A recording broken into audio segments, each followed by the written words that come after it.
పరిశుద్ధ లేఖన భాగంలో నుండి వాక్యాన్ని చదువుకుందాము.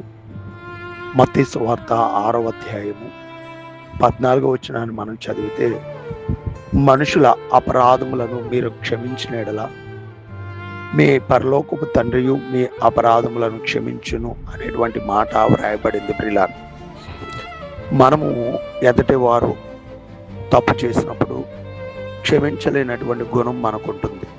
కానీ మన అపరాధములు క్షమించబడాలంటే ఎదటి వారి అపరాధములను మనం ఏం చేయాలంటే క్షమించాలి. క్షమించకుండా నేను నా హృదయాన్ని కఠినపరుచుకుంటాను, నా జీవిత కాలమంతయు వారు చేసినటువంటి అపకారాన్ని నేను మనసులో ఉంచుకుంటాను అని అంటే మన అపరాధములను దేవుడు ఏం చేస్తాడనంటే క్షమించడు. కాబట్టి బైబిల్ చెప్తున్న ప్రకారంగా మనుషుల అపరాధములను మీరు క్షమించిన ఎడల పరలోకపు తండ్రియు మీ అపరాధములను క్షమించును అనేటువంటి మాట వ్రాయబడింది. ప్రియులారా, కాబట్టి మనము ఎవ్వరు మనకి అపరాధం చేసినా వారిని మనం క్షమిస్తే మన అపరాధములను దేవుడు క్షమిస్తాడు.